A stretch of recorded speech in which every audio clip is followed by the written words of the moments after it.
In 1902, a Norwegian whaling vessel hunting in the North Pacific claimed to have struck something that fought back with the fury of a Leviathan. Captain Ericson's log described a creature longer than their ship, with a neck that rose like a mast and flippers that could crush a boat. They brought back photographs, but the Admiralty buried the report. What they pulled from those dark waters should have stayed there. So, before we continue, make sure you subscribe and let us know where you're watching from. Thanks. I was third mate aboard the Njord when we left Bergen in March of 1902.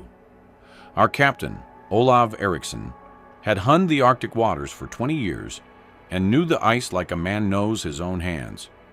We carried 12 harpoons, 3 boats, and powder enough for a long season. The crew numbered 18, all told.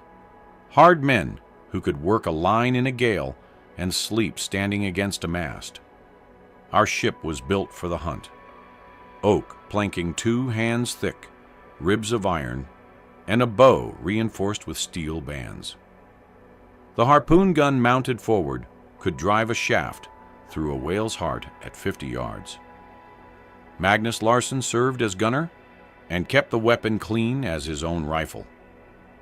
Bjorn Anderson led the boat crews and could read the water like scripture. Father Nordahl carried a small Bible and the blessing for men who worked where God's hand grew thin. We sailed north past the Faroe Islands into waters that showed on few charts. The ice pack had broken early that year, leaving channels where none should be. The water ran black between the floes, and the air carried a taste of metal that stung the nose. We saw a few birds, though the season should have brought them in clouds. On the 10th day, we sighted our first whale, a bull sperm, long and scarred, feeding in a patch of calm water.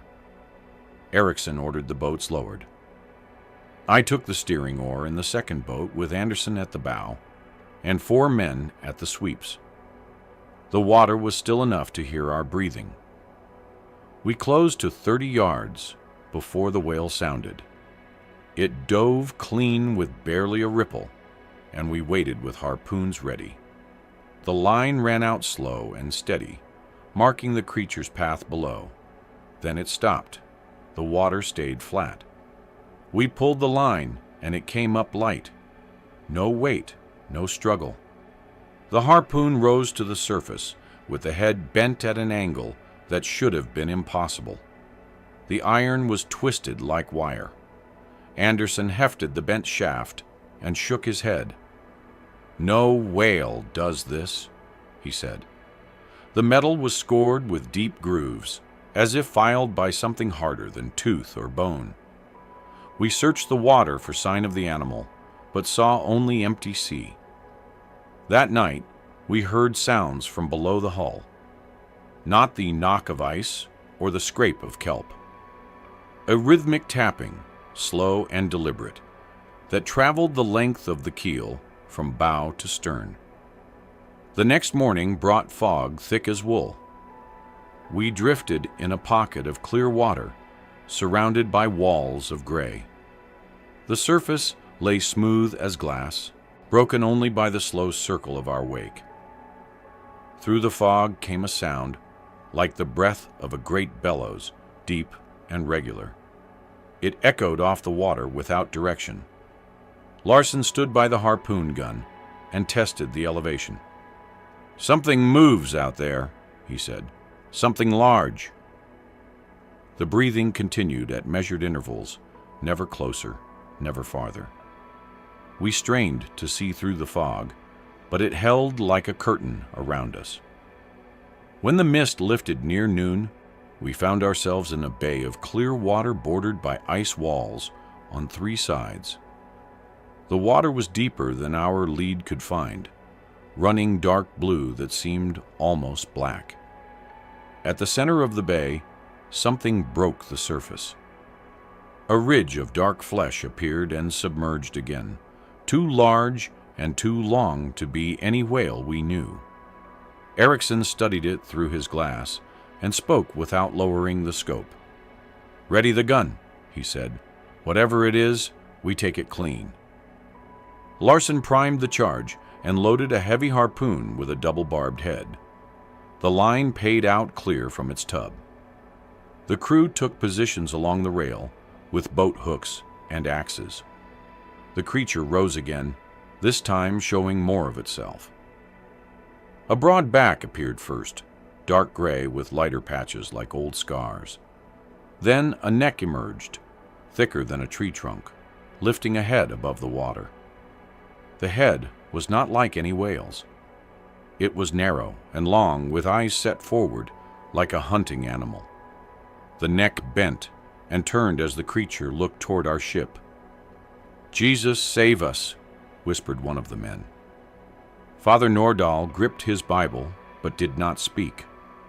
The creature's head rose higher, water streaming from its sides.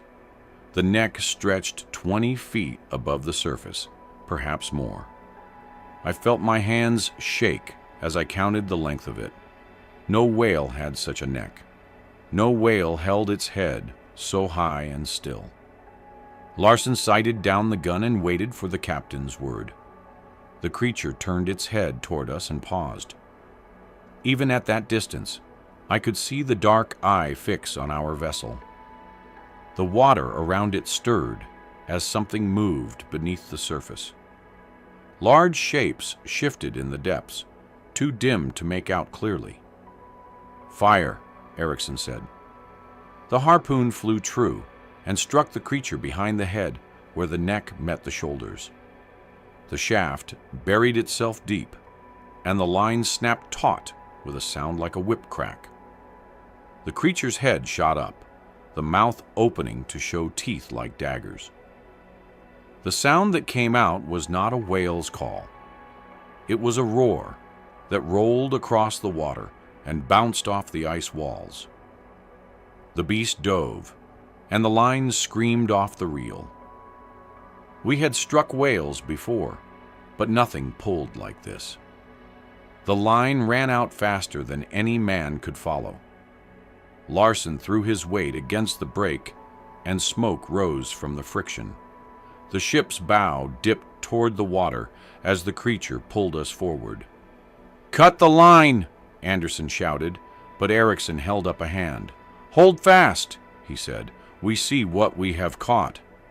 The captain's eyes were bright with the fever that takes a man when he hooks something beyond his experience.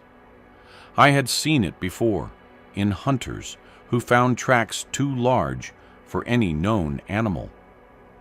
The creature broke the surface again, this time close enough to see clearly. The head was longer than our longest boat, with a jaw that could snap a man in half. The eyes were black and intelligent, not the simple gaze of a whale or seal. The neck twisted as the animal tried to reach the harpoon buried in its flesh. Blood darkened the water around it. Then we saw the rest. The body that rose behind the neck was massive, easily the length of our ship. 4 flippers, each as long as our mainmast, beat the water into foam. The tail stretched beyond what we could see, disappearing into the depths. The whole creature moved with a grace that belied its size, coiling and turning like a serpent. "It's not alone," called Anders from the crow's nest. 2 more to starboard. Through the clear water, we could see other shapes moving, shadows that dwarfed even the creature we had hooked. The water around us began to churn as they rose. The harpooned beast turned toward the ship. It moved fast despite its wounds, the great flippers driving it forward like oars. The head lifted high, water pouring from its jaws. I saw the teeth clearly then, curved and sharp as sabers, designed for tearing flesh from bone. "All boats away!" Ericson shouted. "Cut us free!" But as Larson raised his axe to the line, the creature struck the bow. The impact threw men to the deck and opened the forward seams. Water poured through gaps between the planks. The creature's head rose over the rail, and the jaws opened wide enough to take a man whole. Larson swung his axe at the great head. The blade bit deep below the eye, and black blood sprayed across the deck. The creature jerked back, taking part of the rail with it. Its roar shook the rigging and made my ears ring. It coiled and struck again, this time at the side of the ship. The hull groaned under the blow. The second creature broke the surface to port. This one was larger still, with a hide marked by white scars. It circled us once and then dove. The water pressure from its dive rocked the ship like a toy. Bubbles rose in a wide circle around us, and I knew it swam beneath the hull. "Ready the powder!" Ericson called. "If we can't take them, we'll mark them." Bjorn ran for the small cannon we carried for signaling. The charge was light, but the report might drive them off, or at least let other ships know our fate. The harpooned creature wrapped its neck around our mainmast. The wood creaked and began to bend under the pressure. Men scattered as rigging fell.